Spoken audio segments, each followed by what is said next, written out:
The following podcast may contain adult language and an abundance of salt. So get ready, nerds, and live long and prosper, because we're talking Star Trek.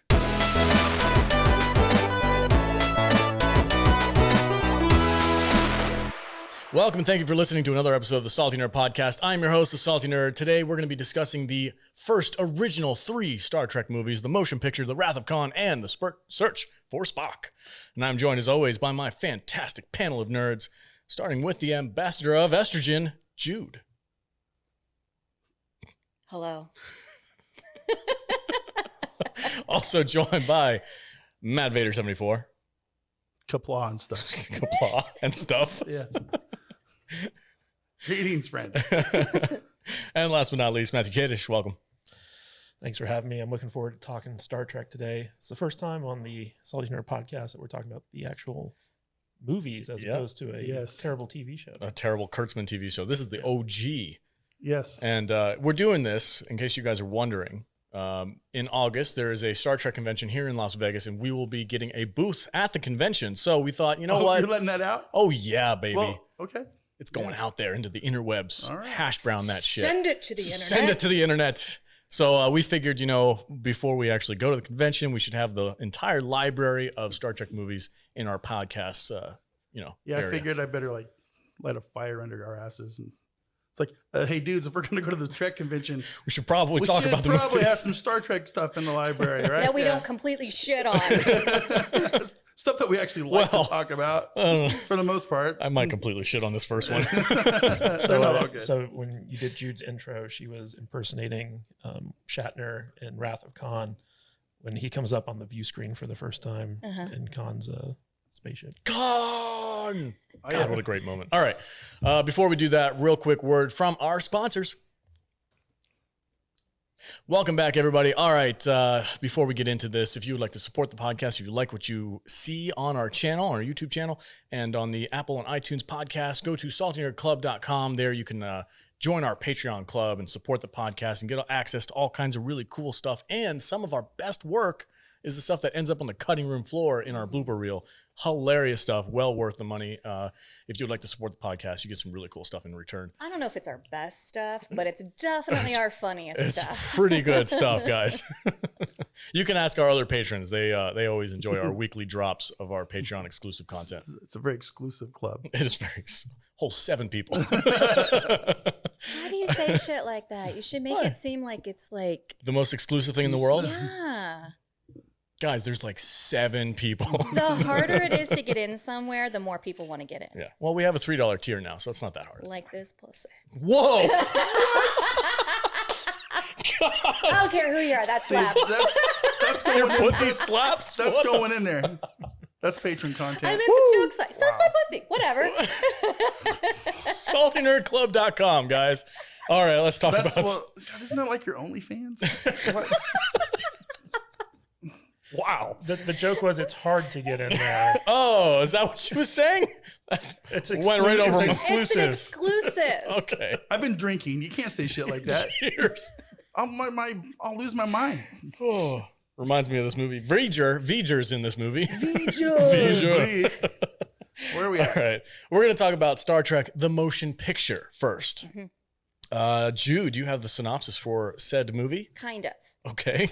Okay, so I have the IMDb synopsis ready to go. Okay. However, because I've never watched any Star Trek ever before in my life, no show, no movies, anything, this was a first watch for me. So what I took notes of was my reactions to this show as I was to this movie as I was going. So I'll read you the synopsis and then I'll take you through my journey. Oh boy, the first time watch of Star Trek, the motion I picture. think that's awesome. Star Trek the Motion Picture. When an alien spacecraft of enormous power is spotted approaching Earth, Admiral James T. Kirk resumes command of the overhauled USS Enterprise in order to intercept it. So as I said, this was a first watch for me. I was really kind of dreading this week because I was just like, I'm not into Star Trek. However, here are my notes. 1979, Star Trek the Motion Picture, rated G with a runtime of 2 hours, 12 minutes. Had a budget of $35 million. What do you think it brought into the box? 75 million. Vader? 65. $139 million. Respectable. Yeah, it's pretty good. All right, so Captain Kirk's mid-Atlantic / 70s space accent was fire. I trust you will nursemaid me through these difficulties, mister. Oh my God, the drama. Yep. I had no idea all this time what I was missing. I fucking loved it. Seriously? I lost my mind at how much I loved this. Unironically. No, I loved it. It's everything that I want in a movie. It's over the top, dramatic and cheesy and ridiculous, but in a way that I can invest in and believe in and just enjoy. I loved it. Also, the space PJs. Oh my God. Loved them. The disco suits are This awesome. is probably the worst Starfleet uniform I have ever seen. The beltless belt buckles. I amazing. want some. Freaking onesies. The beige and like light blues. So You got to remember the time. I know, but good 1979. Lord. I need to go back there. Take me back, Starfleet. I love the uniforms from the OG series. Yeah. You know, the They yellows look and so the blues. comfy. Oh God, these onesies were driving me nuts the whole time. I was like, just imagine the wedgies. The actors hated them. Oh, I bet they did. Hated them. Ugh. Like Shatner had to wear a corset because like the suits were so form fitting. I don't think that was the suit's fault. well, yeah, I mean, like they were so form fitting that like he didn't want his gut sticking out. So like he had a hard time breathing throughout the entire movie because he was in a corset the whole time. that shows in his mid-Atlantic 70s space accent. and his gorilla arms. Oh my gosh. That dude is a hairy dude. I don't know. I'm a big fan of like the uniforms from the TV shows and stuff because they have like some color scheme to them. This was just like So I haven't watched dull. any of the shows, and I'm actually now after this week, I'm really looking forward. You're gonna to dive when into we, it when we talk about cool. that. The concept behind the uniforms was disposable clothing. So like you wear them once, you get rid of them. And I found out that those belt buckles are supposed to be like kind of like Fitbits, like health monitors. Like they send information about what you're doing to the ship to monitor you. Kind of like the comm badges in the Yeah, next generation. It's the OG comm badge. They still had the flip phones in this movie, right? The flip comm badge. I don't remember. I think so. He does have a badge on his uniform. See, that uniform is not terrible. Well, that's his admiral's outfit. Yeah, the admiral's outfit's okay. I still think it's a little dull, but People don't. It was like- people can't see that, but yeah. It was like you're wearing like themed jammies. Like I'm a nurse Well, in my jammies. that's kind of a Star Trek thing. They always feel like they're running around in their pajamas. Yeah. Especially the first season of Next Generation. oh, the skirts, the mini skirts that the dudes wear. Yeah, it's pretty weird. Well, I'll tell you though, like I haven't watched this movie in so long. I completely forgot about it. So this felt like the first time for me, and the transition between when they were introducing the characters, like you had Spock on this like desolate world with the lava, and it was very ominous. Vulcan. And it was just like terrible, and everybody like seemed really miserable for a while, and then like immediately it like smash cuts to freaking Starfleet Command, and the music's like triumphant, and it was like, wow, God, what a freaking edit was that? It was just, I don't know, man, this movie's just a mess. I was like, it didn't feel like they were introducing the characters to anybody, which I get because like the 3 seasons of the original show came out, it was hugely popular. So when the movie came out, everybody was like, they weren't that popular when they first came out. Okay, so as someone after who doesn't know, they got canceled, they got pretty Correct. freaking popular. Yeah. as someone who doesn't know who any of these characters are, like I knew who Kirk and Spock were, and that was it. Yeah. He kept trying to like just show me like YouTube videos. I tried to give her a primer before we watched it. Yeah. And he was like, you know, if you want to skip the first movie, it's pretty bad. We can just watch all these YouTube videos that kind of tell you. And I was like, babe, this is just confusing me. Let's just watch the stupid movie. Yeah. And I loved it. I'm so glad that I watched it, and it made me excited for each one. Do you feel like she thought Chekhov was Italian? She was like, "Hey, Captain." Yeah, he's Russian, and I was like, no, he's not. I just thought everybody was just like so ridiculous that it was just it was But that's your endearing thing, and though. enjoyable. Yeah, Like 100%. yeah. I was surprised at how much she enjoyed this movie. Like she legit lost her mind while we were watching this. That makes She me was happy. having so much fun. I watching was it. like, babe, does this happen next? Is this about to happen? He's like, oh no. I was like, I fucking hate watching movies with you. Well, what I see when, especially like the first 25, 30 minutes of this show is I remember they were developing a new television series, Phase 2 at this time. And this movie is kind of what came out of that after they said, we're not going to do it. So I to me, I wonder how much the sets and the costumes and the character, like Decker, I believe was supposed to be like a big character in Phase 2. And so I just wonder how many of the concepts from that show were part of this movie. What happened was, so originally they were going to make a movie in the early 70s after the show was canceled. And Paramount was like, nobody likes to watch sci-fi. Why don't we do another TV show? And so they were developing a TV show. They actually had a lot of the sets built. They had some of the new cast. Decker was going to be the new commander, because I think the only guy who's coming back was Shatner, and they weren't sure how long they were going to have him for. So basically they set it up so that Decker could kind of take over should Shatner decide to leave. Shatner was like, I'll give you one day and you better have a bottle of wild turkey there waiting for me.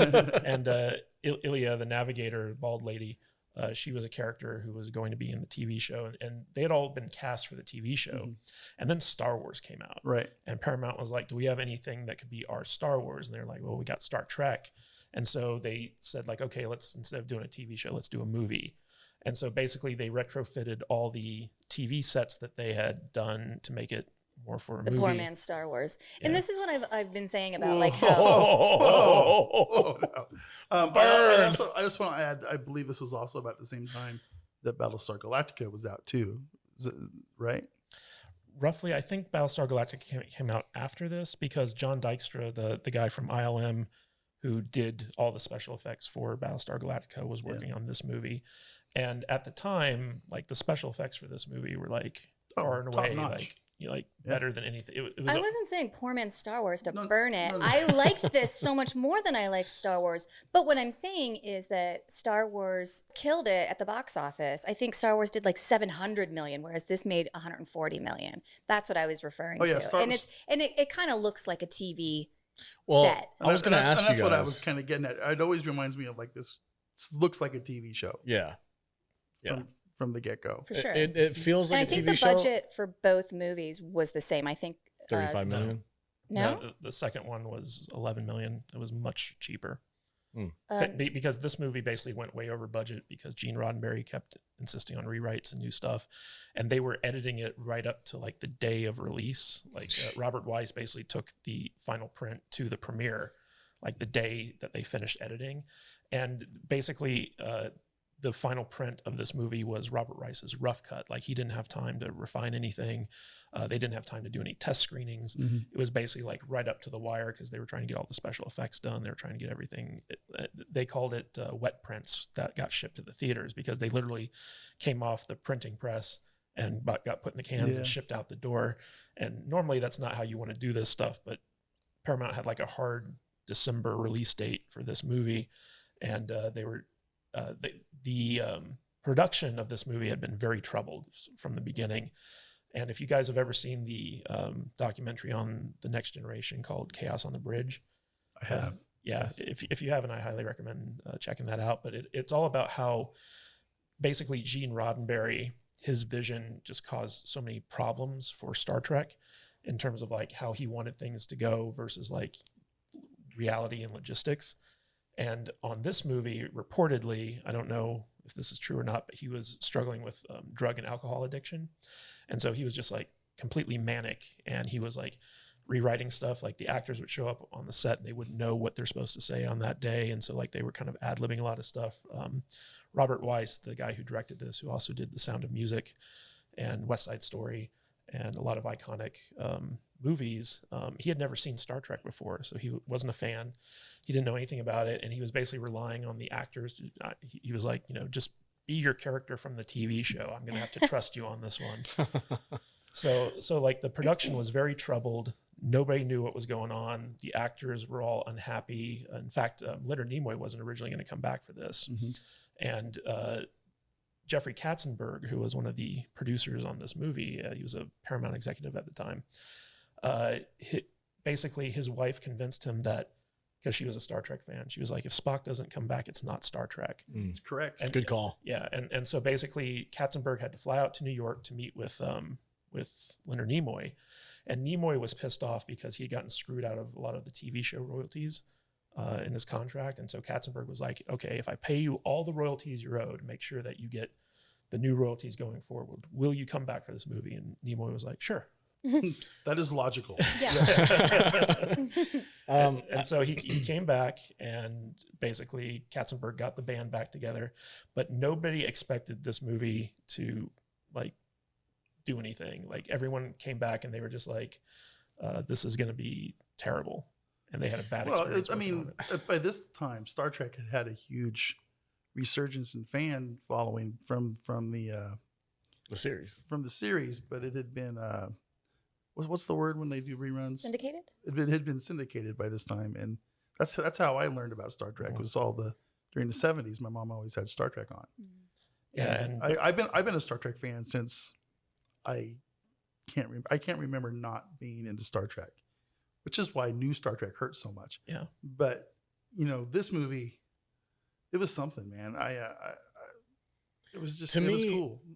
I grew up on The Next Generation. Mm-hmm. Picard is the captain I grew up with. So Yeah, I don't have the same connection with Kirk as a lot of people, but I still enjoy most of his movies. But this one, to me, you guys can kind of fill me in maybe if you know some background information, but this feels like maybe 4 or 5 episodes kind of just smushed together. It could have been. with one overarching, almost like a season. Like they smushed a season into a movie. 100% sure that somebody out there knows the full story, because there was some random ass shit that happened in this movie. Well, this was basically kind of the rough idea for the pilot episode for Star Trek Phase 2 that they adapted into a movie. But Roddenberry had such crazy ideas that he kept wanting to put in the movie, and they'd have to stop and rewrite everything. And so basically, like, his insistence on putting new stuff into this show or this film made it like just take forever to shoot. And when you're doing an effects heavy film, you need that time to do post-production, and it just wasn't. One of the things that really stood out to me was the transporter accident when they melted those 2 people. That was the Vulcan guy that he was talking to at the beginning, right? Yeah, okay. They're just sitting there like screaming. They're just like this blob of goo, and they're in the transporter thing, and they're losing their data sequence or whatever they call it, and they're like, you can hear them screaming, and nobody reacts. Like Kurt's just sitting there like, oh no. Mike Salaka from Red Letter Media, he had a good line about Star Trek where he was like, my theory is that Star Trek is actually like a horror series. like scary, terrible, messed up stuff happens in Star Trek. And he was showing like a supercut of like all like the horrific stuff that's been on Star Trek. Yeah. And Jude was like, I think I might like this. I love the scene where V'ger sends in the laser. Oh, okay. And and the whole spaceship is like, the spaceship Shaking. is a rockin', Yeah. but everybody is doing like a different tempo. Like some people are like this, and some people are going like this, and some people are doing the robot in the corner. It's awesome. It's so ridiculous. That's a Star Trek trope. It's very much so. But what got me too is like they had the transporter accident, like melted 2 people, and then like not 5 minutes later, Bones shows up. Not just Bones, But he says Disco Bones. But somebody says, the beard. Captain Kirk, there's somebody who doesn't want to use the transporter. I'm like, well, no shit. Yeah. Yeah. And then he's like, I'll go down there and make sure he uses it. I'm like, I know did you who not that is. see what just happened? They fixed it. They had it fixed. No big deal. Lightning doesn't strike in the same place twice. You know what I mean? Star Trek has God freaking. damn it, Jim. He's got the big old They beard. drafted me. all his chest hair. Yes. Gold medallions. medallions. That was amazing. It's so cool. He looked like he'd been like in a cabin in the woods for Yeah. a while, Yeah. hanging out. I really wish he'd have kept that look throughout. I Me do movies too. going too. forward. People will be going, shave the beard. Yeah, it would have been great. No.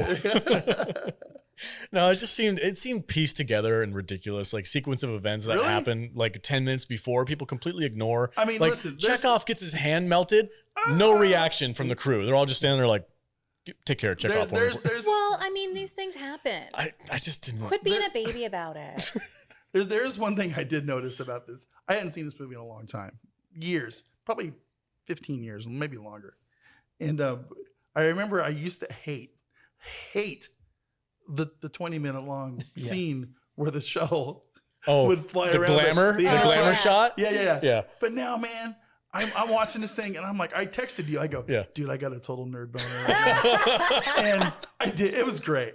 I go, this is peak old school Star Trek now. It has become. It's glorious. Scene, it's so indulgent with itself. That scene has just become a thing. Yeah. You know, well, I mean, the ship does look really good. Oh, it looks great. And you know what's funny is the first episode of the Orville totally mimics both that scene and it's iconic now. The crew. Yeah.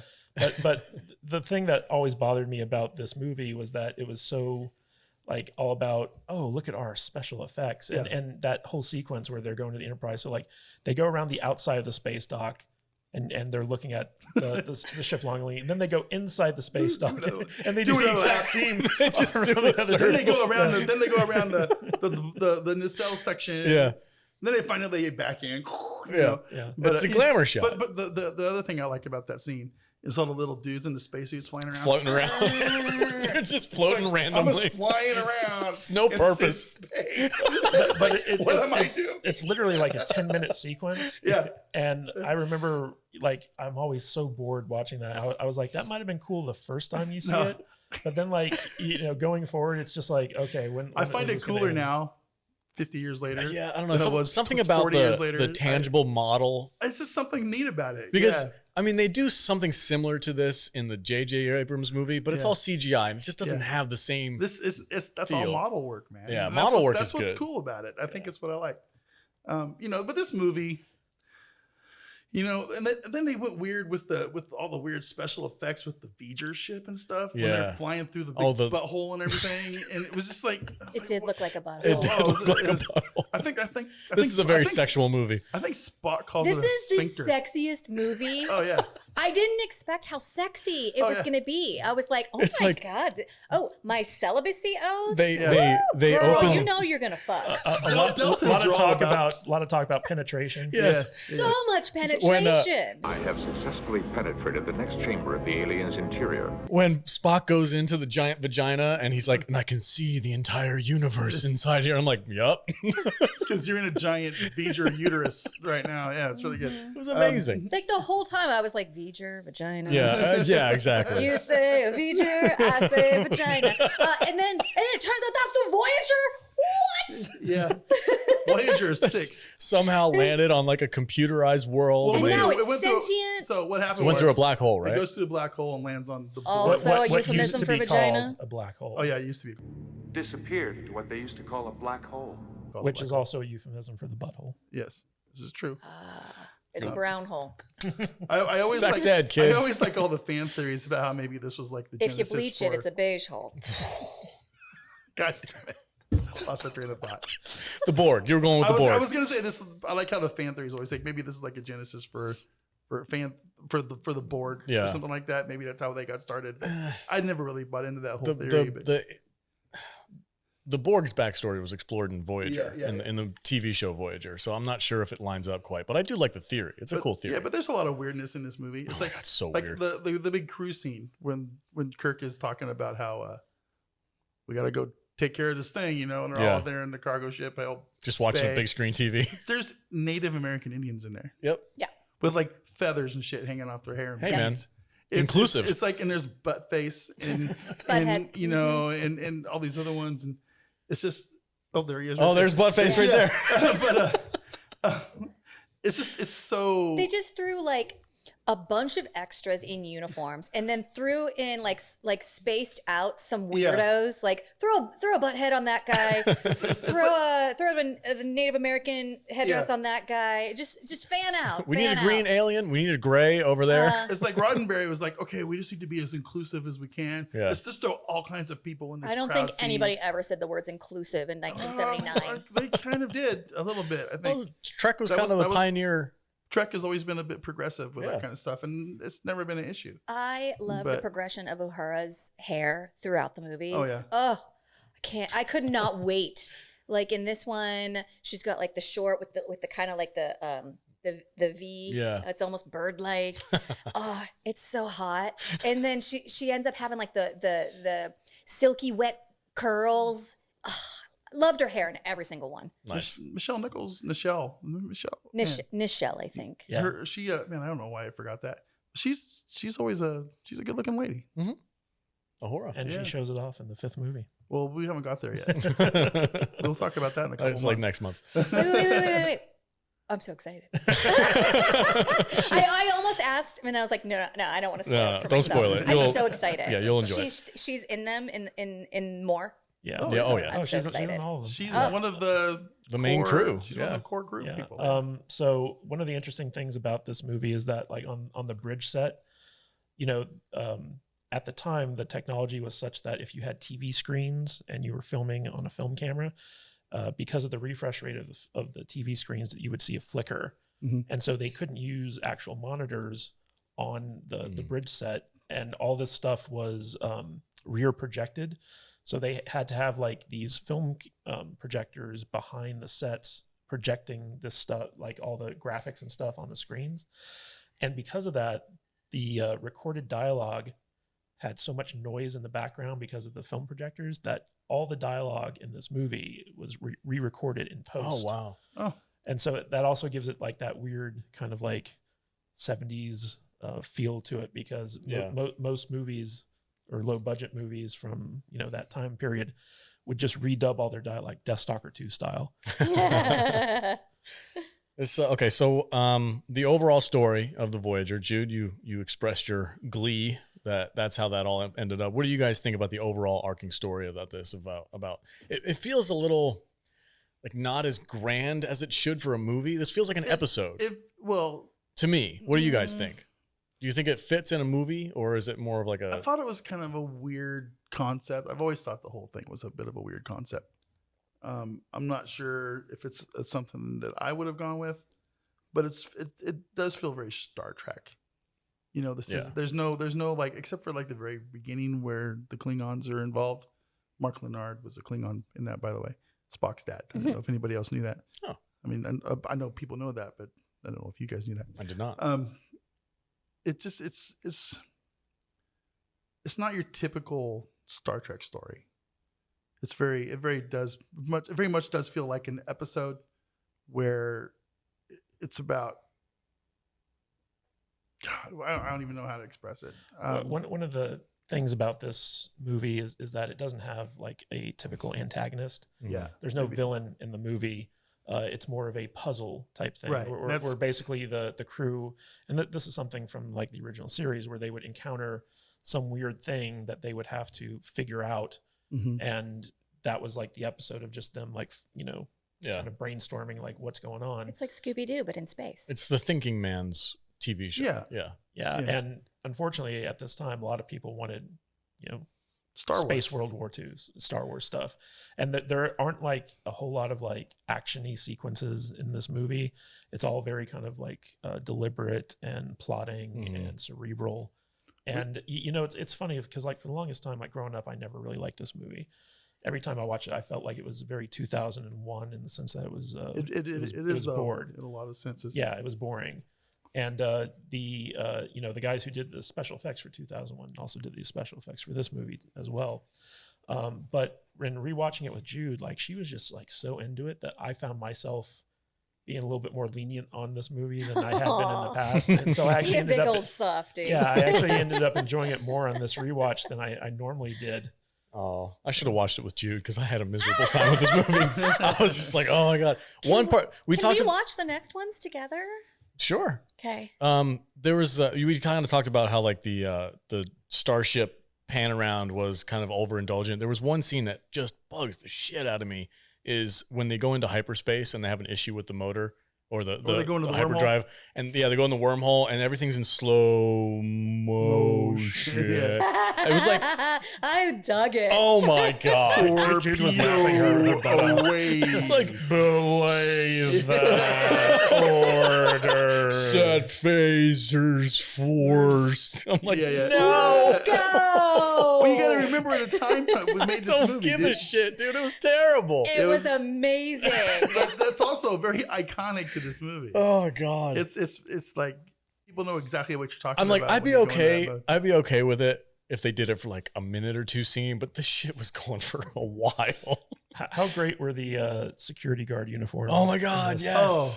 The football uniforms with like the plastic helmets. I was making fun of them on Twitter this week. I saw. I said, does anybody cosplay like this? Yeah, I'm surprised not more people cosplay. I Oh my totally God, would. we're totally cosplaying totally for the would. convention. We're just gonna walk around like security guards. You know with my what? dildo helmet on and stuff. You know, Big red fucking helmet. They look like leather helmets from like 1918 or something. You know. Well, it's 100% that like foam plastic stuff that the cosplayers use, just with like gloss paint. They keep those for the next 3 movies. Yeah, that's why all the other movies don't cost as much, because they just reused all the sets and all the uniforms and It's like, everything. I know we haven't gotten to Star Trek 2 yet, We're getting there. but can't wait. Regular Station, where the science station was, is just the Starfleet headquarters. Oh yeah, That's the satellite thing that they used in this movie. They just flipped it. Yeah, Nice. they turned it They upside turned it down. upside down. Yeah, that's awesome. So you're saying they creepazoids it? kind of. They- Yeah. yeah. Death Stalker. Yeah, they It's went like, full Death that's Stalker. That's kind of the fun thing about going back and watching these. Is like you see what they recycled Mm-hmm. and stuff for these movies. It's interesting. Got to get watch. creative. Yeah. All right, let's do final thoughts on Star Trek: The Motion Picture. Vader, Oh man, we didn't even talk about what else do you want to talk about? the morphine scene between Ilea and Decker, and we didn't talk about Ilea at all. Ilea. She was all like, the- I'm an exact replica Yeah. down to my moisture. She's so moist. She was. They were both thirsty in this movie. Oh my Decker's all God, like, I was so into that It's like story. he just wants to rub that bald head. oh god, Yeah, he does. Yeah, he does. Kirk unit. You will show me what I want to see, Kirk unit. And she made it clear. She has it. What were I am hungry for I'm you, just Decker beside unit. myself. I can't believe how much you like this I movie. loved it. It's so crazy. And when Ilea comes back, she's not wearing any pants. Yeah. Oh yeah, yeah. My pants are in Voyager. What I was trying to say was like when she the original Aaliyah came on and she was like making it clear, like, hey, it's exclusive celibacy oath. You know what I'm saying? And then when Aaliyah 2.0 comes back and she's like A robot. not wearing pants. Yeah. Nobody. It's been where no man has gone before for a while, and I'm moist. I was like, oh shit, girl. Vader You is don't smelling need my to say, panties. say less, girl. Got it. So did you know that Decker and Ilea, they were the prototypes for Riker and Troy? Yeah, I the believe next that. generation. So Oh, okay. like I can I don't see know that. who those are yet, but I'm excited. yeah, they were the template for Riker and Troy, basically. Oh wow. Right on. That makes sense. Yeah, it does. All Except right. they made Troy less sexual. Did they? Oh yeah, a Have you? little bit. When's the last time you watched the Dude, Next Generation? Troy didn't come up on the bridge and go, I've taken my vow not to fuck anybody on the ship. Yeah, but she Okay. was like, her uniforms were on point though. Well, yeah, but she was. She's the counselor. Yeah. Are you saying that what she was wearing is like begging for Oh, it was. unwanted attention? Wait until you wait till watch. you see it. Wait till you see I'm it. so Wait till you excited. see Remember I the can't wait. stretching scene when Oh, when God. her and Crusher were That was like in the that gymnasium? was season 4, episode 13. Timestamp 60 minutes and 13 seconds. The VCR is worn real thin right there. Nerd. You wait Pardon me, I gotta go to the bathroom. Jude, wait till you get there. I can't wait. I cannot wait. I just made that up, but I know you did. I know there's people out there that know Oh, that shit. 100%. And the captain's log. Mm. I mean, there was something sexual about that too. I was like, The babe. voiceover? Yeah, I was like, Oh. babe. Captain's log. The- My captain's log. this is why he liked the movie so much this time around. Jude was all horny. It's like, oh God. Oh man, I was getting fired up. I was like, why is this so sexy? Where was the cinematic O-face for you in this movie? What do you mean? Like at what point? Yeah, at what point was the cinematic O-face? Oh gosh, I don't know. I think it was very early. I was like, I think I like this. I'm kind of feeling this. Why do I feel so tingly? Chris 70s Kirk's doing it for Jude. That's funny. It is. I never would have And thought. That guy's name is Bones. Damn it, Bones. I need you. Not boner. And he's got that full beard. Daddy. Wow. Can we talk about Spock for a little bit? Yeah, Sure, yeah. You know, like he's at the beginning of this movie, he's doing this thing to purge all emotion. Mhm. It's the final step to becoming a full The Vulcan. Colinar. The Colinar. Yes. And you know, when he first shows up at the Enterprise, he's just like So like, Oh, he's a dick. oh yeah, he's Total just dick. shining everyone on. Like, Everyone's like, oh, Mr. Spock, we're so glad to see you, and he's just like, where's my quarters? the best one is Uhura. Yeah. He just like, she asked him straight up, "Oh, Mr. Spock, I'm so glad to see you," and he just like. They're like, "We're happy to have you back," and he's like, "Happy, gross." I don't know you. That is illogical. And then he does the mind meld with V'ger, and after that, like he's back to like normal Spock, which was kind of cool. I thought he doesn't mingle with the second tier cast members. Not at all. Chekhov.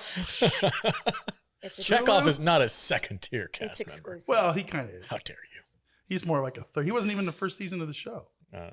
Poor guy. yeah, he didn't come until season 2. Yeah, He's memorable though. you probably didn't even know that. I did not. Fucking noob. I am a noob. God.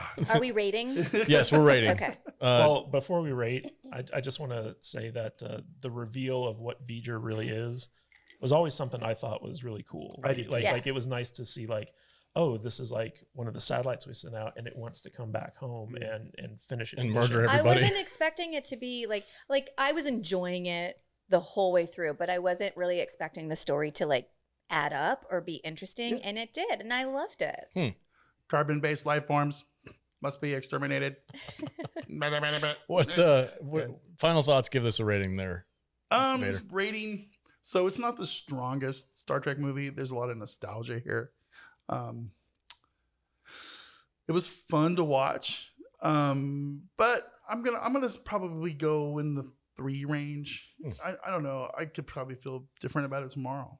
I'm gonna go 3 out of 5 right now though, because I did have a good time rewatching this, and it's been a long time. Right on. And I'm just I love Star Trek. I really do, especially old school. Yeah. So A lot of nostalgia there. yeah. Jude. I totally understand why you guys like Star Trek so much now. I can't believe it has taken me this long to get on board. That really makes me happy. We made it. Good. It really does. We birthed a new Star Trek We fan. did.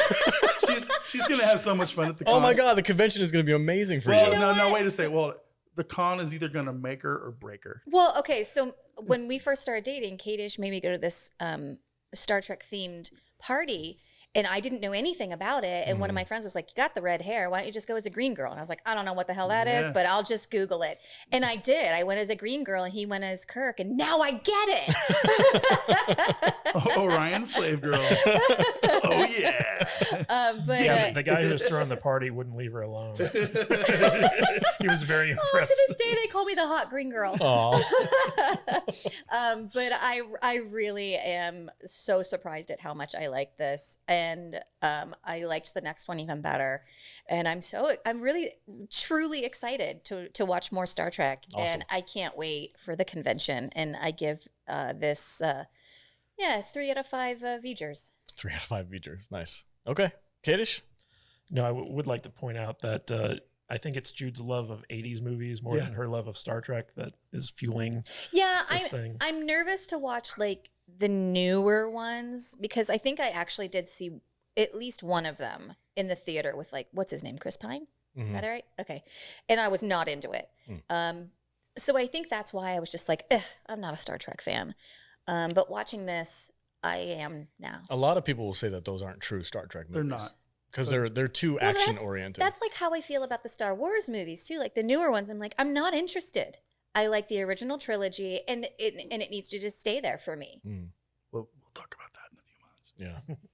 Yeah, but so the visuals to this movie are pretty timeless. Yeah. Like it's beautifully shot. The special effects hold up even after all this time. For the most part, there's some chintzy matte paintings and stuff. I miss a good matte painting sometimes, though. Yeah, I really do. But the cast is all there. The feeling of the original Star Trek is all there. Shatner, anything with Shatner is a joy to watch. But the problem that I've always had is just the story. Like it's a very slowly paced movie. I think they called it Star Trek: The Motionless Picture because it's so slow. That's true. Yeah, that's very true. So like also the dramatic change in the aesthetic from the TV show to this movie, and basically they do another like dramatic shift in the sequel to get away from this because everyone hated the look and feel of it. I know we're gonna get there, but I wouldn't even consider Wrath of Khan a sequel to this. But It's a completely different. Yeah, we'll movie. talk about that in a minute. Yeah, but so like I just feel like the writing was so all over the place, mostly due to Roddenberry's interference, that it's hard for me at least, to truly love this film. So I have to kind of weigh like my annoyance with like how boring it is versus like the love I have for the source material, and I would probably give this like a 2 out of 5 space buttholes. That's fair. Yeah, for me, it is a very sexual movie. Though. Oh, it's very sexual. And who you watch it with changes the whole experience. Yeah, so like if I ever want to get Jude in the mood, I'm just gonna just watch the motion picture. Go throw on your Bones pajamas. There we go. Get the medallions chain on. with the V-neck. Which one was it where they're fingering each other? It's a Search for Spock. Search for Spock when they're talking with their fingers. Oh, that's the Pomfar. So sexual. The Pomfar. Inappropriate. Pomfar is very sexual. Inappropriate. No, sir. Sorry, Katie. Whoa, you want a Pomfar? Right in front of him. So you want to watch? Down here, Vader. Down here. Yeah, keep that shit under the table. All right. Yeah, for me, for my young brain, for my noob Star Trek fan self, this is not a good movie to me. I can appreciate the visuals. What's up? Your wife is a big Star Trek fan. She is. What did she think about this movie? A bit slow. Okay. A bit slow. Because I'm more interested in her take than I am in yours. Really? Because she's a Star Trek fan. Very much a Star Trek fan. So yeah, she's a Trekkie. Okay. And a Stargate fan too. Anything with Star in the front of it, she's into it. I didn't mean to interrupt you. I just wanted No, to that's know, I fine. wanted to know what No, she she's thought. into these kind of things. She loves these movies. Okay. It's very nostalgic for her too. But she's younger than me, so I don't know. I think she likes the newer ones better. Because she really liked the Chris Pine, J.J. Abrams ones. She had a lot of fun with those ones. She's not as critical as we are. Okay. She's just kind of like, entertain. Let's see what happens. Anyway, so for me, I don't know, man. It's a little bit overindulgent. I'm not really into the story all that much. The V'ger thing kind of was like a letdown for me. I was like, really? The freaking Voyager freaking satellite? Come on, bro. Man, I've seen this before in like The Next Generation and Voyager. Like, it just felt like an episode of they the TV. stole it from this. Yes, I know. And they just kind of made it 30 minutes instead of 2 hours. Yeah. So it was kind of a letdown for me. So I'd give it a 2-star for me. And everything that they did wrong in this one, they corrected and did right in the next one, The Wrath of Khan, which we're going to talk about in a second. Real quick, before we move on to the next subject, a real quick word from our sponsors. Welcome back, everybody. If you would like to support the podcast, go to saltynerdstore.com. There you can get some awesome merch. Like Matt Vader over there is wearing the Barbarian Space Viking t-shirt. You can get there. You can't see it through my golden locks. saltynerdstore.com. Also, we've got Zombeaver. Jude is wearing her shirt today. Very good. And Matthew Kadish is wearing Bat Wrap Spider Crab. Are we all rocking? Except for me, I'm rocking the Star Trek shirt. I got this from... I didn't have one. I got this from Garrett Wang. Garrett Wang from Voyager at the last con that we went to. Aren't you special? He was super nice, dude. Like, incredibly nice guy. Shout out to Garrett. What's up, dude? Okay, so the next movie on our list today is Star Trek II, The Wrath of Khan. Oh, buddy. Oh, boy. I'm excited for this. All right. Star Trek II, The Wrath of Khan. Jude, go for it. 1982, Star Trek, The Wrath of Khan, rated PG with a runtime of 1 hour, 53 minutes, had a budget of $11.2 million. That's it? That's it, huh? What do you think it brought into the box? Oh, 100 million. 150. V? 110. 97. Oh, so okay. not far off. Again. I also want to point out the runtime was 113, not 153. That was the first one, I think. No, the first one was... Oh, yeah, you're right. Yeah, this one wasn't that long. Okay. This one was normal movie length back then. Yeah. I told you about correcting me. You're dead, dude. No V'ger for you. Yeah. It's no longer exclusive. No black holes either. All right. So again, I did not. So no bisque tonight. No lobster bits. God, dude. Ponfar. Vader, finger me. That's what we said when it was happening. Like that dude's totally Spock's totally fingering that chick. God, they're fingering each other right in front of me. Well, that was Star Trek 3. Yeah. Yeah. All right. We're not so there yet. We're not anyway, there. I'm gonna just read you the synopsis on IMDb, and All right, then go I for will it. read you my my journey. Your first time thoughts. My first. Wow. My That's first time. That's so cool. I know. I know. I really feel like I can't believe it took me this long to get into this. And for so long, I was just like, I don't like it, but I hadn't really given it a shot. There You you go. just don't know. All right, Same go goes for for butt stuff. You don't know. And so, Oh, I know. What? okay. Vader's like, I've known for a long time. International Women's Day. It is the 23rd century. The Federation starship USS Enterprise is on routine training maneuvers, and Admiral James T. Kirk seems resigned to the fact that this may well be the last space mission of his career. Khan Noonien Singh is back, aided by his exiled band of genetic supermen. Khan, infamous conqueror from late 20th century Earth, has raided Space Station Regula 1, stolen a top-secret device called Project Genesis, wrested control of another Federation starship, and now schemes to set a most deadly trap for his old enemy Kirk with the threat of a universal Armageddon. I get the music going through my head as you're Yeah? saying that. Dun, dun, dun, dun, dun, dun, dun, dun, dun. Yeah, it's like, I love it. So, What are your thoughts on this one? okay, my first note was, I'm so shipping Kirk and Bones equals cones. No! No! No! How Dude. dare you? Combs? There was You're fired. so Go make much a sandwich. innuendo. Sandwich. Oh, My second notice, oh my lord, the drama. This is a Shakespearean drag show. Khan's accessories are fire. Oh, yeah. oh yeah. Bitch. Khan's outfit's amazing. Betrayal! Exclamation mark. Revenge! Exclamation mark. Capes and cleavage! Exclamation mark. Let me ask you a question. Yes.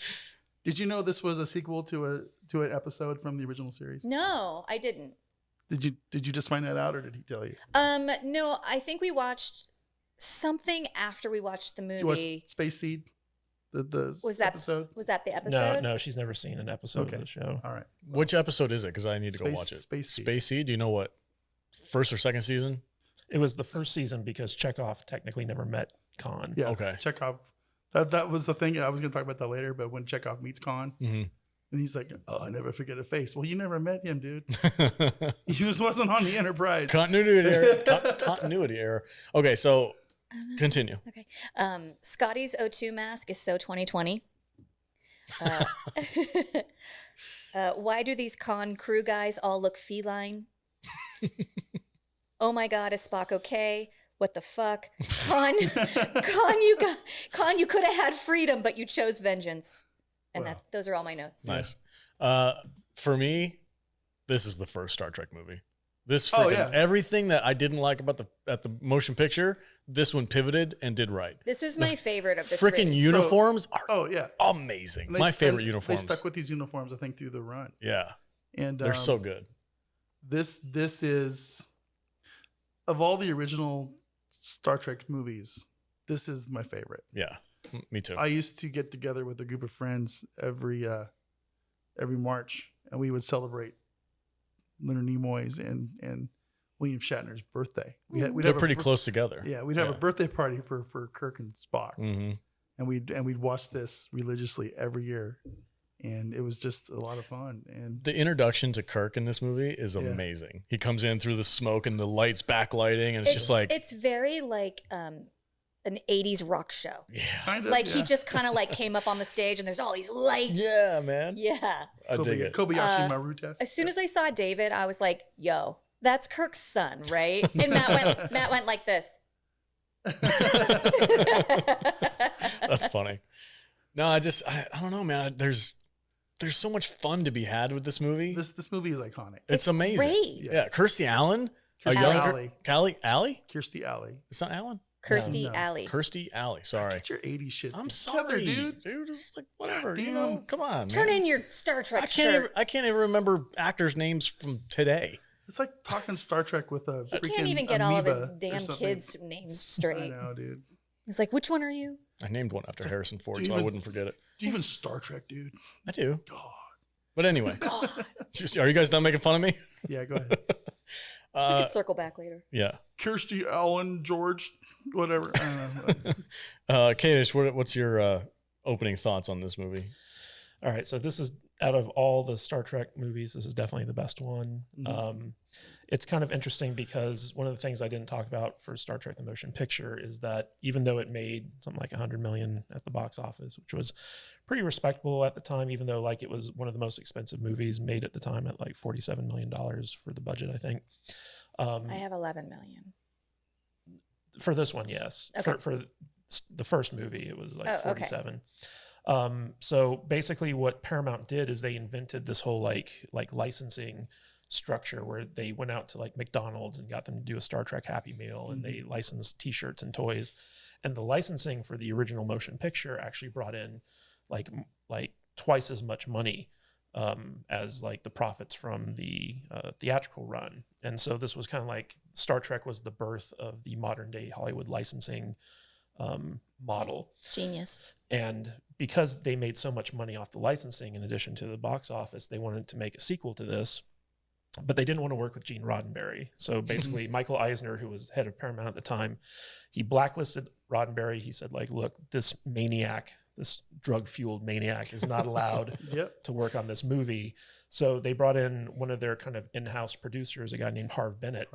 And they said like, can you make a movie for less than 47 million? He's like, dude, for 47 million, I can make it 4 movies. And they're like, you're hired. And so basically they handed over the Star Trek franchise to this guy, Harv Bennett. And he had never seen an episode of the TV show. He'd never seen the movie. Well, I think he saw the movie and he was like, this is kind of boring. Yeah. And so like he basically sat down and watched like every single Star Trek episode. Yep. And he was like, you know what the first movie was really missing was a villain. And so he kind of narrowed in on Khan and decided that they wanted to do like a revisit with that character. And he brought in Nicholas Meyer, who also was unfamiliar with the TV show. Like he'd never watched Star Trek before, but he was a novelist and a director in his own right. And so basically his unfamiliarity with Star Trek kind of freed him up to do more bold stuff that like Roddenberry and hardcore fans usually wouldn't have allowed. And it was because of this kind of irreverence that they actually were able to focus more on the characters and bring a bigger focus on interpersonal relations. And it really worked. And basically so they got Leonard Nimoy to come back, and everyone thought this was going to be the last Star Trek movie because the first one was just like a crap fest. And so like they were like, okay, so basically Leonard Nimoy agreed to come back if they'd kill off Spock. And Nicholas Myers was like, yeah, okay, we can do that. And so they just gonna bring you back though. Yeah. So well, they agreed to have him go out like a boss, saving like the ship. And around this time, it was kind of weird because like Nimoy was very much like, I want to break out of this like Spock mold that I've been put in. I don't want to be Spock anymore. And he had such a good time working on this movie. Like it was so much of a better time than the original film, that he was like, why don't we leave it open so that I could come back if I wanted to. Somewhere, yes. A genius way that they did it too. But talking about the characters and stuff and how they actually were able to make them feel like a crew again. Like the thing that I really missed about the first one is I didn't feel like, except for Bones and Kirk, the rest of the crew kind of felt like they were pushed to the side. The first one, I kind of felt like they just wanted to let everybody know that these characters were still there. Yeah. It just didn't feel like they knew each other though. Yeah. Like in this one, it actually feels like a crew that's been working together for years and they're old friends. This is not the sequel, but it's the spiritual successor to the series in my brain. Yeah. So and what I liked is that I didn't see Space Seed until I'd probably seen this movie like a couple dozen times. And you don't need to have seen Space Seed to appreciate this movie. Not at all. Obviously. It works as a standalone. In fact, it's kind of cool that you can like watch this movie and go, oh, well, now I want to go watch that episode of old Star Trek. I kind of do now, but it's kind of cool. I think I want to save it and just like start the show and watch it. You know what's funny is that Ricardo Montalban, he played Khan in Space Seed. And when Harv Bennett and Nicholas Myers came on board and they developed the script and all this stuff and they were getting ready to go. How much time is between the episode and the movie? About the same amount of time. 15 years. Yeah. 15 years. Yeah. That's why he said 15 years ago they moved. Okay. So basically they do all this work. They get the script written, like everything's based around Khan. And then one day someone's like, has anyone asked Ricardo Montalban if he wants to come back for this? And everyone was like, oh. And at the time, he was doing a TV series called Fantasy Island. And he like everyone was like, he may not even be available for this movie. He was pretty big about this. Yeah. Time. And so like they went and asked him and he was like, I always loved that character. Yeah, I'll come back. And everyone was like, oh, thank God. That's awesome. He's really cool too. He's such so good. He's like a freaking Shakespearean poetic villain. So good. He's iconic. He spits it like, I spit with my last breath. I spit on you. And it was like, from hell's heart, I stab at thee. It's amazing. By Grapthor's hammer. That's where that comes from. Nerd cred. That's where it comes from. Amazing. Yeah, but it's kind of funny because like when Chekhov and that other captain guy kind of go into their little hut, I guess, on that planet. It's like a broken down ship, right? Yeah. Yeah. But they've like if in the books in the background, you can see Moby Dick. And, you know, in the very final scene right before Khan dies, you know, those are quotes from Moby Dick. Nice. Yeah, like Captain Ahab. Yeah, basically Khan goes full Ahab in this. Yeah. And it's awesome. It's so awesome. Amazing. It's good. It's good stuff. And like his sweater that's okay. Like, showing off his man. Hold on. That's his chest, dude. It is. That's his chest. Why does it look like plastic? Because it's not. Yeah, because it's so shiny. All the fans always thought that it was a prosthetic chest. I've always thought that. No. You guys are telling me that that's real. That's real. Because it's actually Ricardo Montalban's chest. Like he said that he would do like 200 push-ups a day. I was I'm like, the dude's shredded. He was ripped. But I always thought it was fake. No. Wow, that's amazing. That was a rumor. For the life of me, all the years I've been growing up watching this movie, I always was like, there's something not right. That's pure Montalban, my That's friend. just like greasy muscularness. That's amazing. That's him, man. Good for him. Good for him. Yeah, he was what, in his 50s, and he was like super buff. I don't know, man. He always kind of filled out that Fantasy Island white leisure suit pretty good. Good for him, man. Yeah, that's awesome. Yeah, he did. That's why he wanted that freaking giant V Like, cut. I look good. I've been working hard on these pecs. Hell yeah, show him off. Show him off. Yeah. They were like, how's the cut on this sweater? And he was like, lower. Lower. Yeah, he was. I want you to make my. I can't even. All my accents sound the same. Sound like stupid Arnold Schwarzenegger. He was just so smooth in this movie. Like he looked great. He sounded great. Like he just had that Shakespearean kind of like aura to him, where like whenever he delivered his lines, they were like so butter, deliciously evil. There's only one villain that I ever go to after Darth Vader. Khan. And it's Khan. When I think of like favorite nerd movie villains, it's like there's Vader and then there's Khan Noonien Singh. Yeah, and there's no one else. There's that scene in here where Kirk yells, the name and it echoes. Yeah. And I often wonder, like, would that scene be as iconic if it weren't for the Seinfeld episode? Well, I think it was iconic. It was iconic. I think that's why Seinfeld did it, because it was already iconic. Yeah, it was already a meme. It's just so funny how if you think about his performance and how iconic he is and everything, this is from one movie that he did the acting in front of somebody that wasn't William Shatner. He did him and Shatner were never on set together. They were never on set together. And it was all him. And he's in this movie for maybe 15 minutes, probably not even that long. So when you compare how long his performance is to these other iconic baddies that we all love and love, I mean, that's saying something. I mean, it really is. This character is. He made a big impression. It's something special, and people aren't having it when people like Benedict Cumberbatch come along. And I was wondering, do you guys? That probably wasn't a wise decision to bring that character back. Probably not. And then he tried to hide it and say it wasn't actually him. We're gonna like flip the script and blah blah blah. Mystery box nonsense. We'll talk about that movie. Yeah, we'll talk about that later. But Khan is iconic.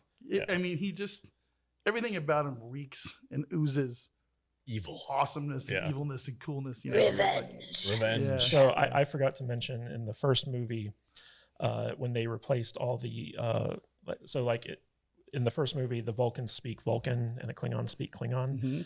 And originally it was all in English. And in post-production, they decided to make them into alien languages. So James Doohan invented languages, both Vulcan and Klingon, that would match the lip movements of the actors Oh, wow. in post-production. Oh my God. And they did the same thing in this movie, where basically every time Spock and what's Kirstie Alley's character name? Savik.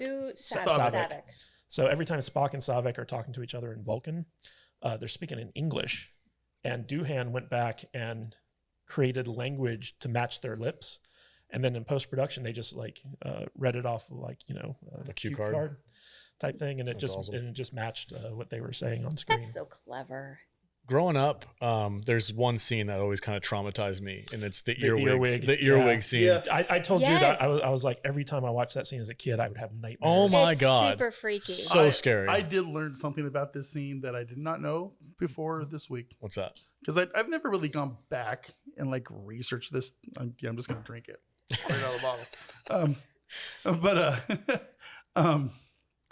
I did not know that scene was filmed using a giant prosthetic ear. Really? Yeah, Oh, it's so obvious. it's like a 3 foot big ear. Yeah. Yeah, I did not know this. And they just have this, I like, knew slimy little I earwig. knew it looked like it was like a plastic prosthetic, Yeah. but I didn't know it was so big. That's what you're saying. Okay. It was cool. Yeah, I was like, wow, they made a giant ass Jabba the Hutt ear. Yeah, and one day as a prank, the IOM guys came back in, and someone had left a two scale size Q-tip next to the ear. They actually built like a Q-tip that was to scale to the ear and left it there. But that was like, just to me, like growing up, that was a really, like, it imprinted on me, that moment where like Khan was like, and you know what these are? They're going to burrow into your brain and attach to your spinal cord and make you very suggestive. Jude was convinced that they were going to kill them off through those things. Like she was like, oh my God, they can't kill Chekhov. Please tell me they don't kill Chekhov. I love that Italian son of a bitch. I can't wait for Jude to like take a journey through the series. Oh man, it's going to be a ton of fun. Yeah, We need that'll to, be fun. it's almost like You we need need to to make a chronicle show. all of that. Okay. On, like your own YouTube channel. Okay. For real, that would be super Star fun. Trek first timer. Yeah. So one of my favorite stories from this movie is it comes from Nicholas Meyer. He shared it on one of the DVD commentaries, and it has to do with him directing William Shatner. And as a filmmaker, as a director, 90% of your job is like dealing with actors and communicating like your vision to like the crew and stuff like that. And there was a scene in this movie where Shatner was just overacting his butt off, like going full Shatner. Yeah. And Full Shatner is the best Shatner. oh, it is. But he was like, Well, it's like he's on a stage Yeah. and he's like acting to the camera that's right here as though he's on a stage. but it was one of those, I'm really acting over here, like moments. And Nicholas Meyer's like, he knew that like Shatner, like if he went to Shatner and be like, dial it back a bit, like Shatner wouldn't listen to him. So he just kept saying like let's do it again. Let's do it. Like he just kept doing take after take until Shatner got tired. Yeah, and by then he was like, oh, he's acting at a normal level. I always thought like that's one of those great like director tricks where, like had he tried to direct Shatner, it would have backfired. But if he just let Shatner burn himself out. Like, I can just see it. I'm laughing at your superior intellect. Khan. That's another thing I loved about this movie is Kirk was a freaking boss. Yeah. He in this was. movie. Oh my God. He They was. really showed like how smart he was. It reminded me of that episode. I forget what it was. I think it was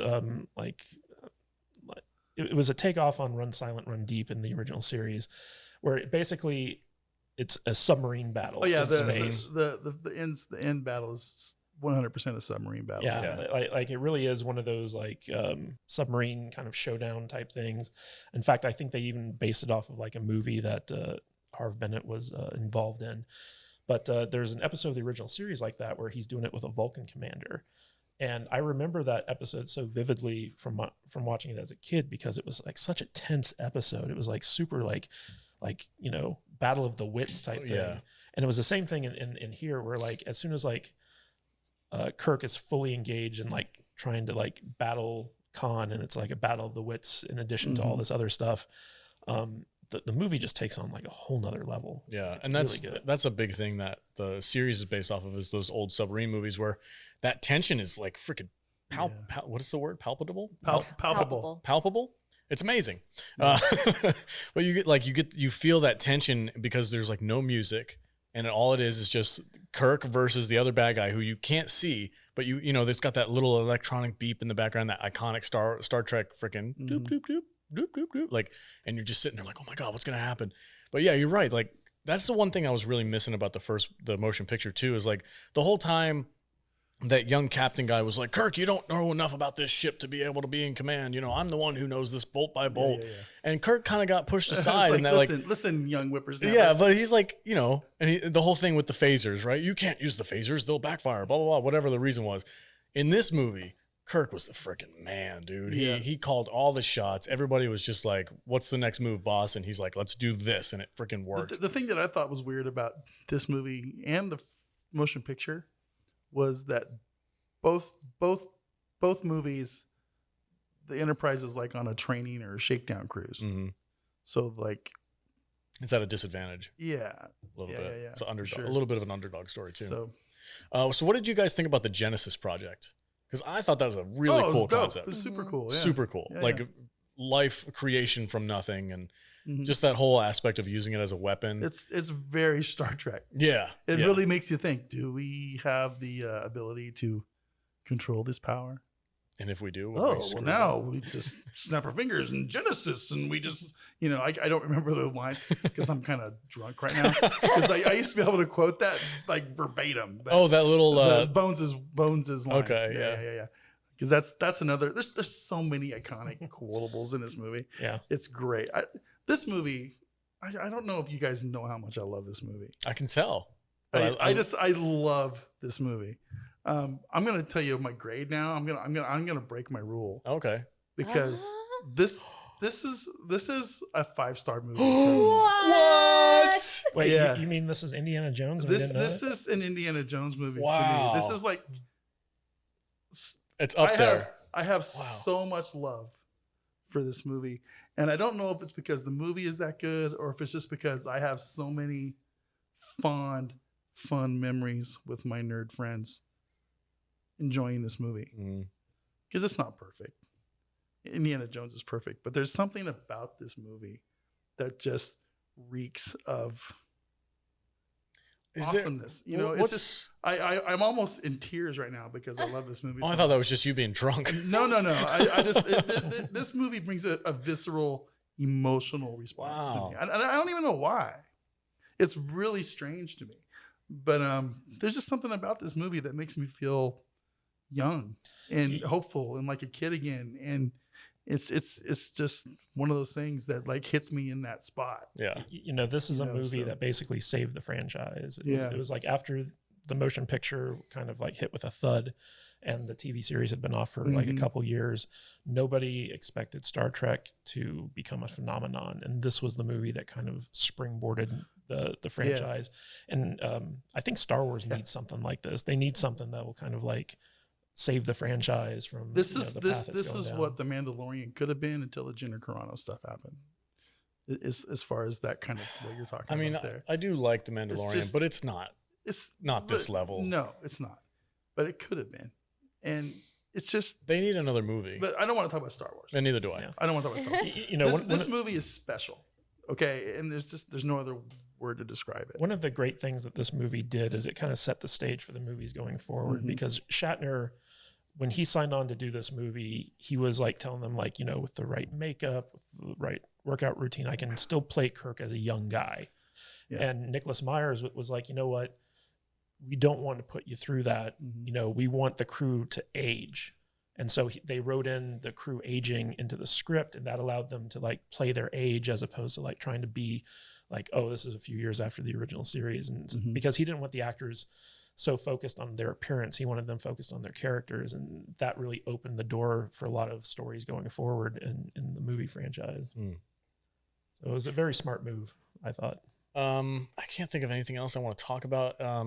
Where can I get that sweater? That's amazing. We're watching it right now, and Khan's sweater. Khan is in full glory. If you know where I can get that sweater, pop it in the comments. I would bet you that there's some cosplayer on Etsy that will make you the Khan outfit. There's just so much good stuff in this movie. Like, you guys know that I love 80s movies like so much. And I'm looking at it and I'm just seeing like the costumes and the hair and the accessories.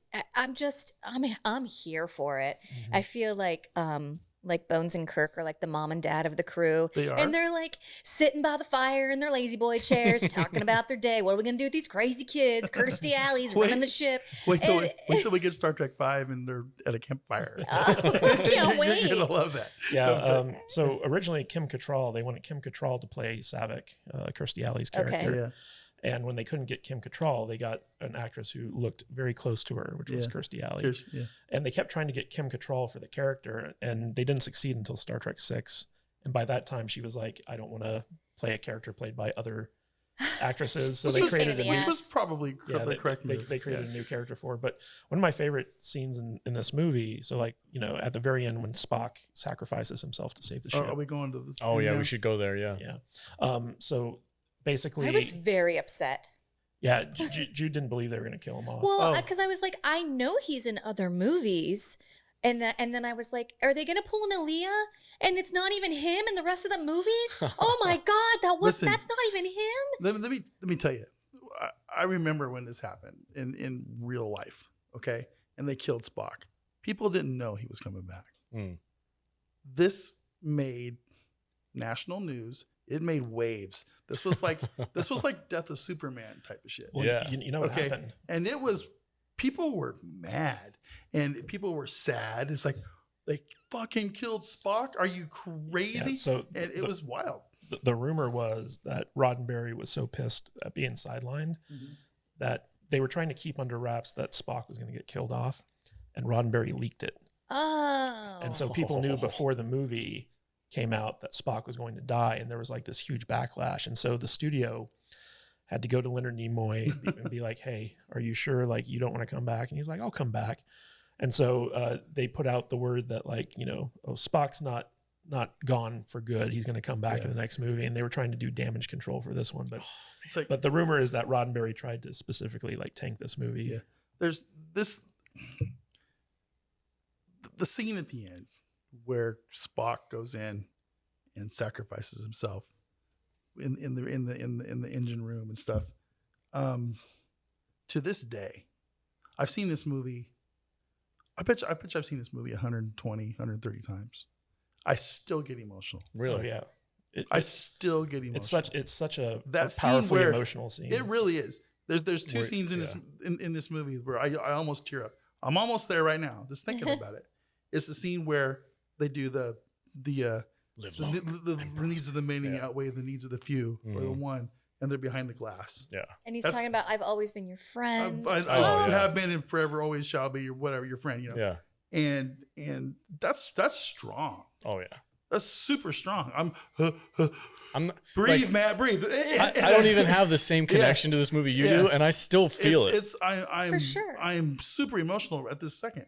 And 2 minutes after that, they hit us with the funeral. And I'm convinced, and I don't know if it's true, but the scene where Kirk goes, he's human. I'm crying. Oh my God. and he breaks down, man.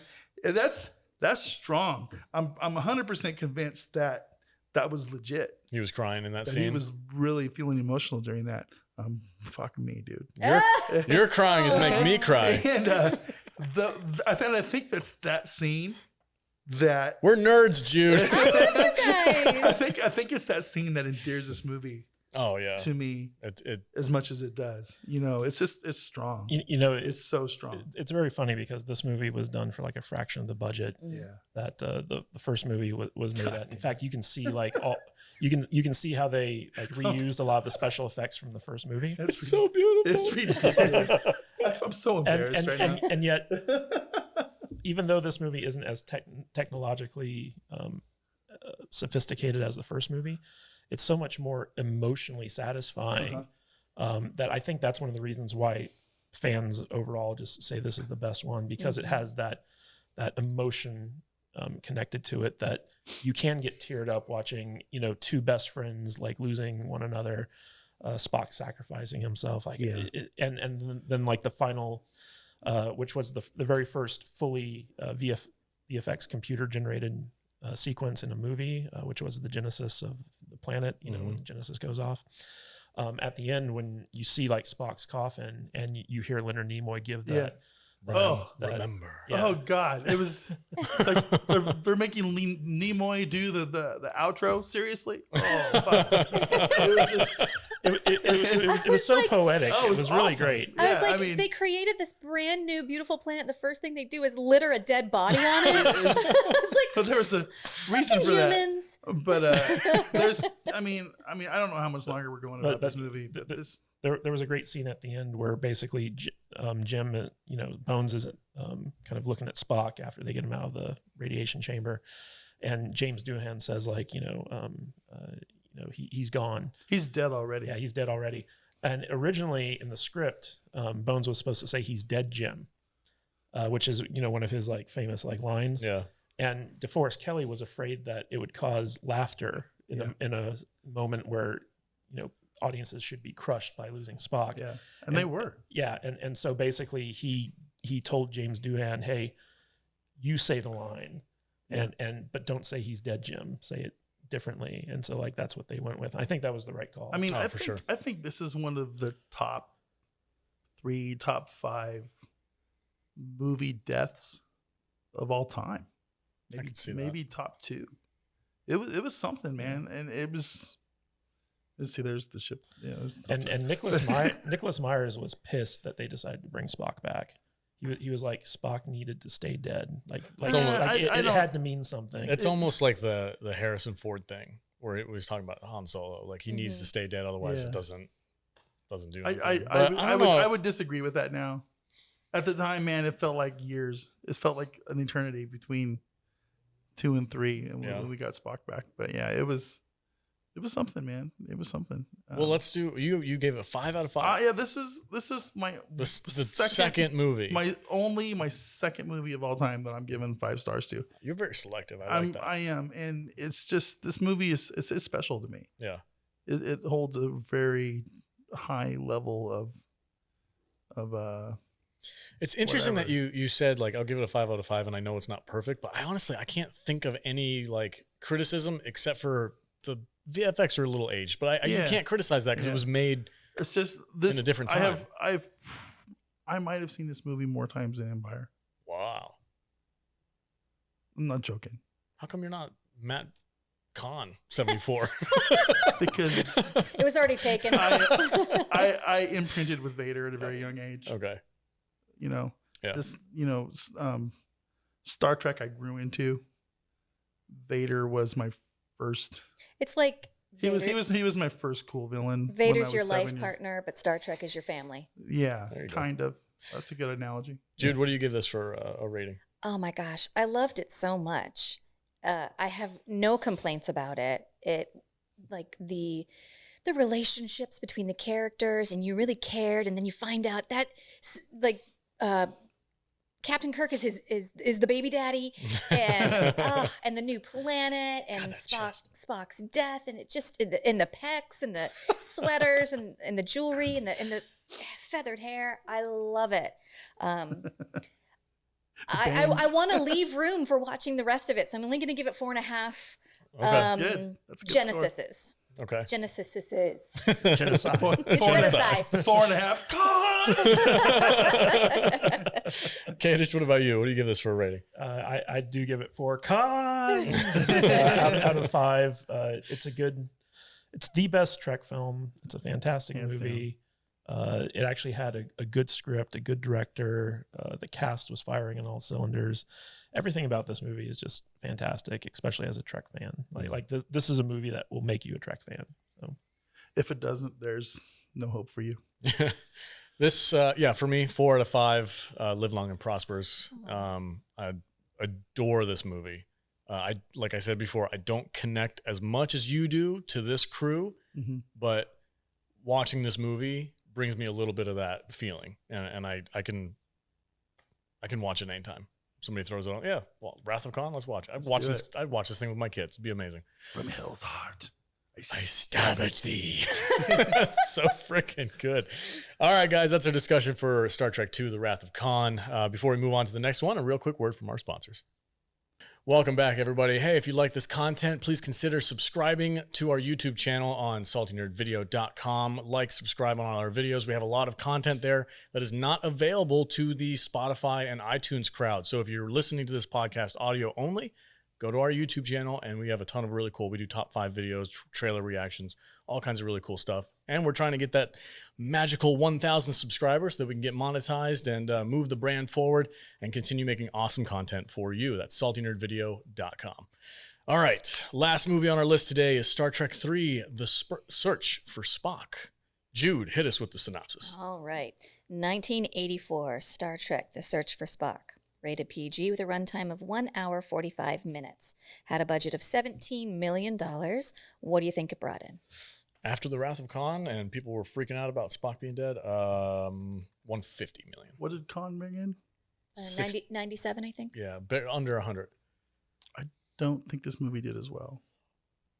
What was the number for Khan again? I know I just asked, but I was under 100. 97. I'm going to go 75. 87. Okay. Really? It didn't do that well? No. I think people were still upset. Yeah. Okay, so in the wake of Spock's ultimate deed of sacrifice, Admiral Kirk and the Enterprise crew return to Earth for some essential repairs to their ship. When they arrive at space dock, they are shocked to discover that the Enterprise is to be decommissioned. Even worse, Dr. McCoy begins acting strangely, and Scotty has been reassigned to another ship. Kirk is forced to steal back the Enterprise and head across space to the Genesis planet to save Spock and bring him to Vulcan. Unbeknownst to them, the Klingons are planning to steal the secrets of the Genesis device for their own deadly purpose. Those goddamn Klingons. All right, Christopher Lloyd. I know, dude. Amazing. Here are my notes. Loving this inner monologue. Kirk's sideburns are sharp AF. Kirk is wearing a leather jacket to signify that he's a badass. Scotty's wearing a smoking jacket, and Bones is wearing his Indiana Jones outfit. Stop. Sulu is wearing a leather cape. Okay. Yeah, everyone's wearing their adventure gear. It's so badass. Yeah. It's like so. I love and the climactic fight, Kirk's wearing a pink shirt.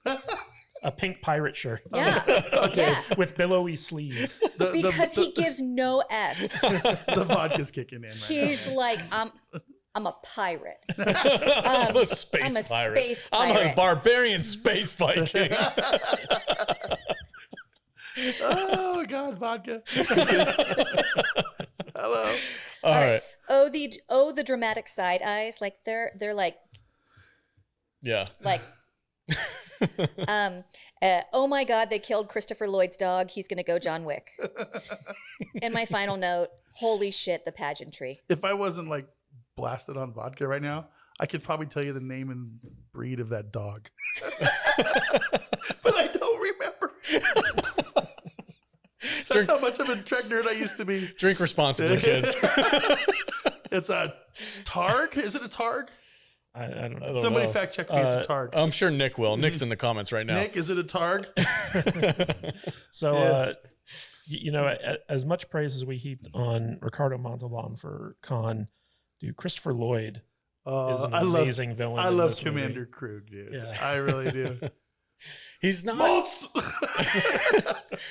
I mean, I love the character. I love Christopher Lloyd, of course. He's iconic, but he just doesn't have the same impact that Khan did. True, but he's still like a really good bad guy. Yeah. He's my favorite part of this movie. Oh yeah, I can see that for sure. Yeah, he's just so what a lot of people don't really, I don't think Trek nerds know, but this is like the first time we get into some Klingon stuff. Yeah. Since like 1967. It's also the first time they had like the head ridges. And Yeah, this stuff. is like this is well, no, that's not true. That was from Star Trek: The Motion Picture. They redesigned the Klingons for the Star Trek: The movies. Motion Picture, and then they kept going with it here. But the part on the motion picture, we only got like the first like 5 minutes of 5 minutes of it where they're doing some weird Klingon shit when he goes into V'ger. But this is like we get some like Klingon stuff. Yeah, here. like You originally they wanted the bad guys to be Vulcans, but I think the studio said like, no, let's keep going with the Klingons because they're already kind of established as bad guys. Yeah. And then I mean this is the beginning of the Klingons going forward for TNG through the Next Generation and DS9 and all that kind of stuff with the design and the outfit and the uniform and even the culture too, and the culture and the language and the, it was, I mean, the freaking cloaked bird of prey. Yeah. Oh, it was dude. so iconic. Yeah. It really was. And set the precedent. It still is. Yeah. These new Klingons The they have orcs. in this bullshit new Klingon, this new Star Trek stuff, the Kling orcs, those are bullshit. Those aren't Klingons. Those are, it was a weird design choice to because Yeah. they're so iconic at this point. Like in the original series, the Klingons look completely different. They basically just looked like Attila the Hun. they were humans with an Asian slant. Yeah. And then moving forward, they changed them to make more alien. They were with like the head ridges and Mongols. stuff. Yeah. Genghis Khan. and Genghis stuff. Khan. Yeah. Yeah. They were the conquerors. They were the Khans. Yeah. Is that a thing? Oh my god! I just connected that dot. Hello. I'm an idiot. Yeah. But there's just this movie. We're on. Okay, so I just wanted to say, like, as far as bringing a dead character back, I appreciate that in some way this worked. It Like, made a lot, sense, right? It did make sense. Yes. A lot of times when they bring characters back, it's some freaking hijinksy, weird ass narrative backflip. The whole movie is about how we're bringing Spock back. Yes, exactly. Yeah, It's not just like, oh, here's Spock. yeah, and It's it like, wasn't. what? And it wasn't just like out of left field. It actually had a lot to do with the last movie, with the Genesis and all that stuff, and how it like the radiation like recreated. People were so cells. like twisted after Wrath of Khan. Yeah. But the name of the movie, The Search for Spock. Yeah. Yeah, Like, originally the movie was going to be called Star Trek 3 Genesis or Project Genesis or something like that. But because the studio wanted to let people know that they were bringing Spock back, they changed the name. I'm kind of bummed out that he didn't show up till the very end, though. It was like some weird teenage Spock version. Well, so Leonard Nimoy actually directed this. Yeah, he was movie. the director. I was going to go there. Yeah, he was the director. This was his first directorial feature film, and it was the first time a cast member from the original crew, directed a Star Trek film. And the studio wanted to bring Nicholas Myers back, the guy who directed Star Trek 2, but Myers was still like so pissed off that they were bringing Spock back that he refused to work on it. I love how invested. I love how invested everyone who was involved in all of these is in like the story moving forward. Like, they're like, yeah, I'm so pissed they killed Spock. I'm not coming back. Flipping tables and walking off. This is a direct sequel. Yeah. Yeah, it takes place like a day later. Watch these back to back. It's a couple weeks after. Is it weeks? Yeah. I think because he was still flying back after his battle with Khan to the space station. It was when they were flying into Earth, but they're not like they don't have warp power and shit. Like, I don't. There's problems. I mean, the Enterprise is jacked up. That's what I love about that too. Well, this is one of those things that I've heard you guys talk about, like how heartwarming and this Star Trek just is a franchise that makes you feel good. And now that I've seen it, I agree with you, and you can tell like how much everyone who's involved in the making of it loves it. You can tell it's really handled with care. Back then it was. Well, I mean, I've only seen the 3 movies, so that's it. That's exactly it. Yeah. She's figured it out, and the only Star Trek she's seen is the first 3 movies. She's never even seen the series, and she understands already the difference between old Star Trek and this new bullshit. Because we've watched the new stuff with you. Like Picard and stuff like that, right? Have you watched that? You haven't watched Picard? I thought she did the review with Picard with us. No, she sat out. No, I didn't watch that. Oh, okay. No, we brought in Danny for Picard. Oh, that's right. That's right. I know it's easy to get the two of them mixed up. So. But I'm actually very proud of you right now. Oh, thanks. Because Pete. you get it. Thanks. You do get it. I'm very logical. She's gonna go full salty nerd when we get to the new shit. Oh, you're gonna hate the new shit. Okay, so I'm really looking forward to watching more, but I'm really not looking forward to. I just fell in love with this, and I don't want to break up already. Yeah. So one of the things that confused, like it's funny. Before we rewatched it for the podcast, I must have seen this movie like I don't know half a dozen times, and growing up, I never knew that.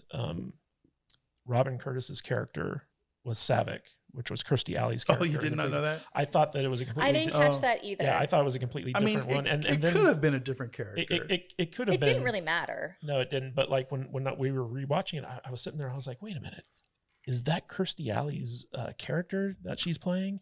And we looked it up on IMDb, and sure enough, it was the same. I think character. this was about the time she was on Cheers, right? No, what happened was when they cast her. So everyone was expecting Star Trek II to be the last Star Trek movie. Mm-hmm. So they only cast Kirstie Alley for like one movie, and it was kind of funny because when she went in to do the audition, she was such a huge Star Trek fan growing up that she just did a Leonard Nimoy impression for her audition, and it turns out like she nailed it.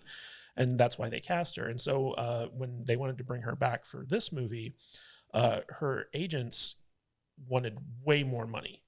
And basically one of the things about the Star Trek films is that the reason they're so profitable is because they were able to cater to a very specific fan base for a low budget, so under 20 million.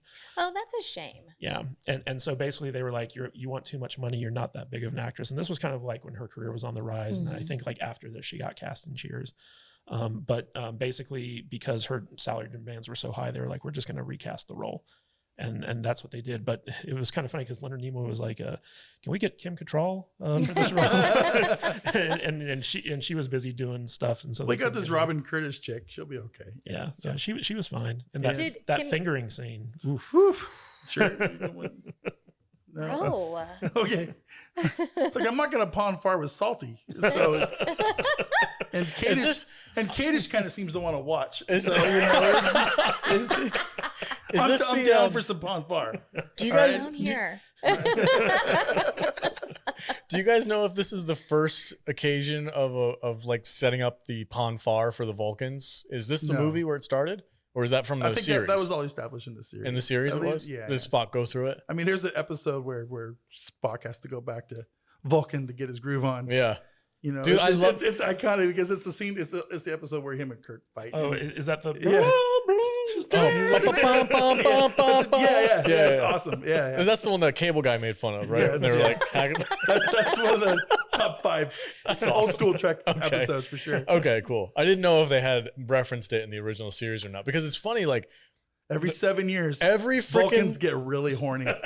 Every single Star Trek show has at least one, probably more, of a pawn far episode. I mean, they get so horny. They want to murder every people. 7 years. That if they don't like get their nut, they die. Do you remember when Tuvok, when Tuvok was stranded in the Delta Quadrant and he couldn't, and he had to go bang a freaking computerized version, a hologram? It's amazing. It's like, dude, just use your hand. I love this aspect of Vulcan culture. He's figuring it out. Oh God, Vulcan masturbation. Oh God! Okay, we're good. It's like I can't believe I just.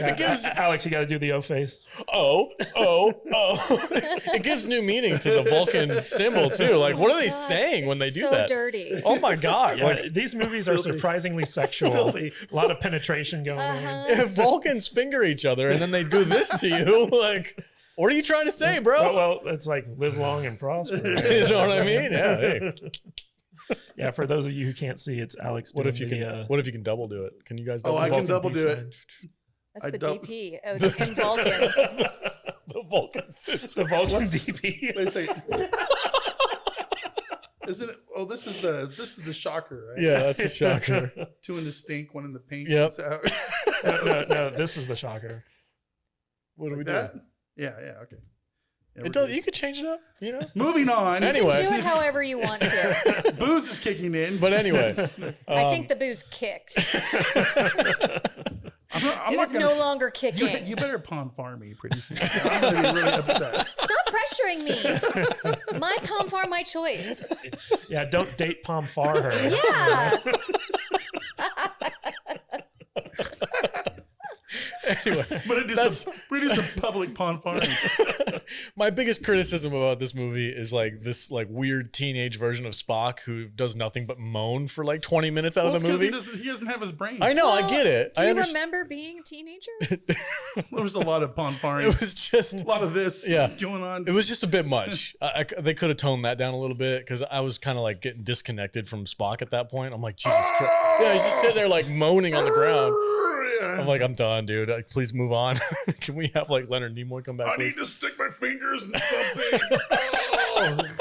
So what was the deal with Captain Styles, the captain of the Excelsior, with that weird futuristic riding crop that he just carried around everywhere? I don't know what you're talking about. Like the captain of the advanced starship. Mm-hmm. Like he just walks around with like this weird stick. Yeah, it looked like an S&M whip. Here's his command He's just prod. hanging out with it. Here's what I get out of the Excelsior, right? So it's like as you can tell, I have not watched this movie 150 times. Like yeah, it's not as much as because it's not as good.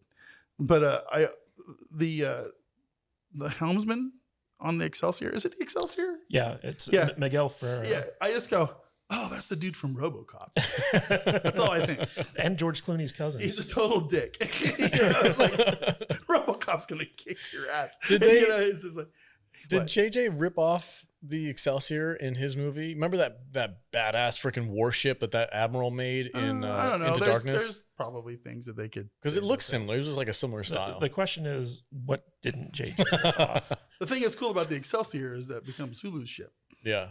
That is pretty cool. So yeah, originally I think Sulu was supposed to be a captain in this one, and he was kind of pissed that they like demoted him. Oh my! Yeah, yes, pretty George Takei. Yeah, there was that whole scene where they're breaking bones out of the detention center, and Sulu, talks to that guard, and he calls him Tiny. Yeah. Don't call me Tiny. Don't call me Tiny. And he was actually like, when he read the script, he's like, I don't get it. He's like, I'm not a tiny man. It's like I can imagine. It's like, okay, listen, George, you're gonna look fabulous in this leather cape. Okay. Okay. I'm in. Okay. Let's go. Let's go. Yeah. Oh my. But it was funny. It wasn't until he saw the movie at the premiere that he got the joke. I was like, that's George Takei for you. Yeah, he doesn't get the joke until it's over. It's too late. This is when Scotty starts getting a little fat. Oh, he's a good looking dude though. Yeah, but did you know he's missing a finger? I did not. Yeah, I think he's missing the middle finger on his right hand. I'm sorry. In real life, or as his character? No, in real life. They taped it with duct tape, and they just. Every Star Trek fan knows this. Come on. Like I said, this is not my generation, man. You can't hold me against that. But the funny thing is, like, he hides it really well. Like you never notice that he's not. I never noticed. He doesn't have a finger. That's news to me. Yeah, but that's cool. Do you guys have anything else you want to talk about this movie? I mean, it's just fun, but it doesn't. We haven't even got down to the plot. So basically, they go back to Genesis. Yeah. Well, because the Klingons want to use it as a weapon. Because they want the Genesis torpedo. Yeah. Captain Krug. They trick Christopher Lloyd and John Lithgow. No. Yeah, John Lithgow. No. It's John Is Lithgow. It John, Who? okay. What? Oh, John Larroquette. Larroquette. Yes. My bad. I was like, no, that's wrong in my brain. The kids keep saying that's right. John Larroquette from Night Court. Yes. Yeah. Yes. They trick the Klingons. They kill his dog. And then the planet we didn't even talk about itself. so like this is the first time they killed the Enterprise. Yeah, they blew up the Enterprise. They blew up the Enterprise. Like you thought that shit needed repairs before. I was like, I was mad. Were you really? I remember being mad. I feel like this is like a trendsetter though, because going forward, the Enterprise, whatever version of it is, gets killed in every gets movie. destroyed. Dude, the Enterprise in the Undiscovered Country #6.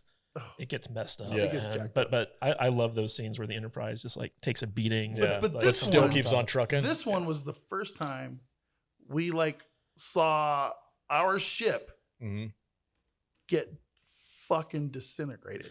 There's no repairs. Yeah, it burned up in the atmosphere, right? Done. Yeah. I love the bait and switch Kirk did though, God, where like he gets all the Klingons to board his ship. Oh yeah. As they beam off and then like kills them all. But they're pretty dumb, dude. There's this computer and it's talking. They can't speak. They can't speak English. I get that, but still, you know, and it's like saying some weird human shit. And There was, and Kruger's all, get out, you know, it's just like whatever, man. It was a bait and switch. It worked though. There was a scene in this movie that shocked me, and I don't know if it's because it's been so long since I've seen it. Yeah, it was that one. Or if it was just because I completely forgot it even existed. But they freaking killed Kirk's kid. Oh yeah. Yeah. I was blown away. I couldn't believe. I was like, holy shit, they killed him. It was either going to be Saavik, Spock, or David. Oh, David, 100%. Yeah, and like it looked like they were going to kill Saavik, and then David attacks the guy. I would have killed Saavik, but that's just me. No, I'm. But it does it gives Shatner and it gives Kirk some character. You Klingon bastards! You killed my son. It gives you some insight into why he feels the way he does about Klingons in future movies. And dude, especially 6, you know. So like when Kirk hears about David's death, and like he like stumbles back and like misses the chair and kind of like falls down, like that's some good acting. It's like, you don't tell me William Shatner is a bad actor. That motherfucker made me cry in number 2.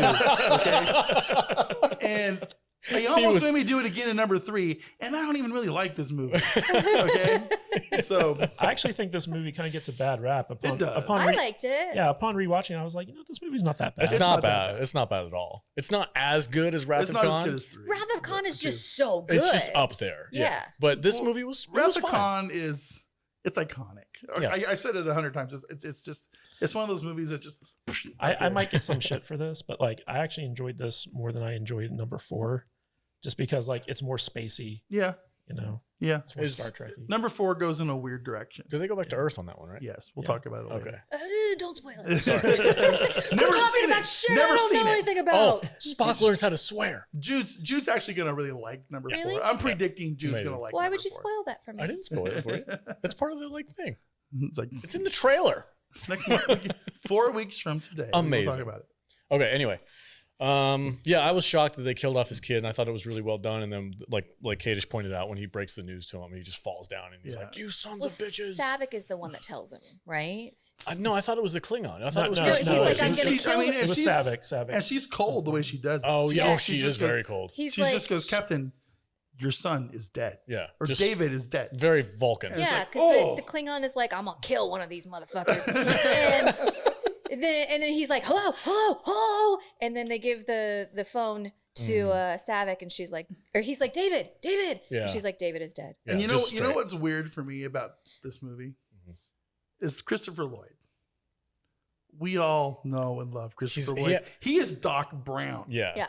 And he has in my mind, he is Doc Brown. So him, even in Klingon makeup, he's still Christopher Lloyd. Ordering the execution of a harmless hostage fucks with my head. Marty, kill him. It's so weird. The Libyans. It's so weird. It's like it does. What? It's just like no. It's like that's not what your characters do, man. It was weird. It's very weird because he also plays a villain in Roger Rabbit, right? Yeah, he does. I don't like Roger Rabbit. Neither do I. But I do remember him being a villain. Both are crazy. We'll have to watch it someday. You know how I feel about cartoons. Well, the interesting thing about both Star Trek 2 and Star Trek 3 is that it's all based around this concept that Kirk doesn't believe in the no-win scenario. Yeah. And in both of these movies, he's put in a situation where he has to face a no-win scenario. He loses Spock, he loses his son. And it's kind of interesting that he loses the shit out of his ship too. Yeah. Well, it's kind of interesting the toll it takes on that character, and because like in the Academy, he cheated in order to avoid the no-win scenario and got like an accommodation for it. Yeah. and then so the whole point of these movies with like Kirk's growth as a character is that he has to realize that like there are times where like he can't win. And so like seeing him struggle with that realization is very interesting, and it just makes Kirk like so much more of a like fascinating character to me. Yeah, watching these movies again has just reignited my passion for the old school crew. Yeah, it had been so long. So I can't wait to get into the next generation stuff because that's my bag. Captain Picard and Riker and all that stuff. I'm going to go ahead and just tell you right now. I'm going to give this 4 stars. It's not as good as 5, it's not as good as 2. 5 is your favorite. Yeah, no, Another 5-star movie. Well, no, yeah, 3. I'm gonna go 3 stars. Okay. I'm gonna go 3 stars because it doesn't hold up as well. It's not iconic. It brings Spock back and everything, and it does have its moments, like I just said. But it's still Star Trek. It's still pure. Yeah. And I love it for that. Right. So. On. Jude, what do you give this for a rating? Like I said, it was just such a delight to watch all of these. I feel like I liked it equal to the first one, but I liked the second one the best. Motion picture? Yes. Wow. I loved that movie. That's so weird. That was my first experience. That's great. Of a Star Trek movie. And I loved it. That's amazing. I know you guys think it's boring, and maybe on my second watch I will too, but for my first watch, I was blown away by how much I loved it. Wow, that's amazing. So I think I gave that one a 3. So I will give this one a, hold on. What? Oh, you're trying to think of something? Yes. Okay. I will give this 3 out of 5 sharp sideburns. Nice. Okay, 3 out of 5, not bad. Kadish? Yeah, better. I like this one better than the motion picture. Not as good as Wrath of Khan. I would give it 3 pink pirate shirts out of 5. So it was an enjoyable Star Trek film. I think it gets a bad rap as if people think that it's a bad Star Trek film because it's not. But it definitely pales in comparison to number 2. I think if you're gonna watch this movie, you have to watch Wrath of Khan first. Because I basically think it's a continuation. It's almost one movie, Part 1 and part 2. Yeah. And I kept wondering that, because the planet made Spock come back, I was like, oh, is David gonna come back too? And then the movie ended, and I was like, oh no, David's dead. I mean, that guy's dead, technically, when I first said, hey guys, we need to watch these Star Trek movies, I wanted us to do the motion picture as a focus review on its own, and then I wanted us to do 2, 3, and 4 as its own show. Okay. Because 4 is a direct sequel to this movie. It stands well on its own, but it picks up on Vulcan with Spock right after this movie ends. So, but it's not necessary. But I mean, you remember I said maybe we should watch it this way, and then I said no, it's fine. I'm excited for it. But yeah, me too. These are becoming my most anticipated podcasts that we do for the Star Trek movies. I'm loving that we're doing Star Trek movies. You guys, I don't think you guys have any idea. I really don't. Do you remember when we did Star Wars month and it nearly killed us? Yeah, we got burnt out. Fuck Star Wars, dude. It's just. Well, we did too much of it. I think we did. As a podcast, we learned a lot from it. Yeah, because we're not doing the same mistake. Well, we're not making the same mistake with Star Trek. We're not going to get burnt out. I wouldn't feel the same way after this month, though. If we did a whole month of Star Trek movies. You don't think so? I know so. Did you rate it, Alex? I'm with you guys for the exact same reasons. 3. So we're all 3. Yeah, it's a 3. It's a solid movie. It's a lot of fun. There is some criticisms I have of it that make it not as good as Wrath of Khan.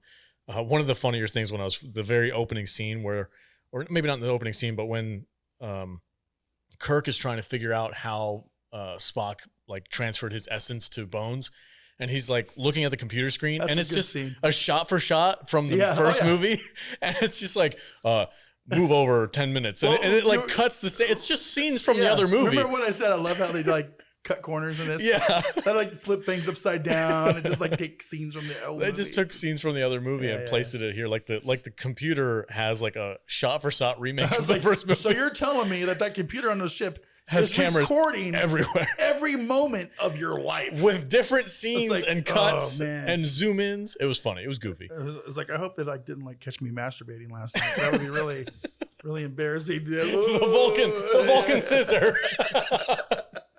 All right, guys, that's it for our discussion of Star Trek: The Search for Spock. I want to tell everybody to live long and prosper. From the Salty Nerd crew to you, we our love listeners. you guys. Tell us what your favorite Star Trek movie is in the comments, and thanks for listening, everybody. Yeah, thank you guys very much. We really appreciate it. Hope you enjoyed the show. Thank you for going through this journey with me.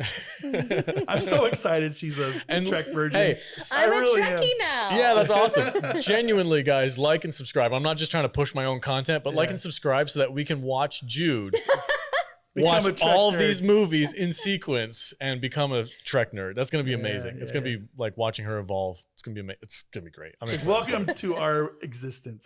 You guys have never respected me as a nerd until now. That's like, it's like, oh, Kate just wants to bring his girl on the show. She doesn't even like Star Trek. Has she ever even seen a Star Wars? I fucking knew you guys said that shit about me. No, we're happy to have you, Jude. It's like, oh, you like those old stupid mall slaughter movies. That movie's awesome. All right, guys, let's get out of here. Where can we find everybody on the socials, Matt Vader? Oh, man.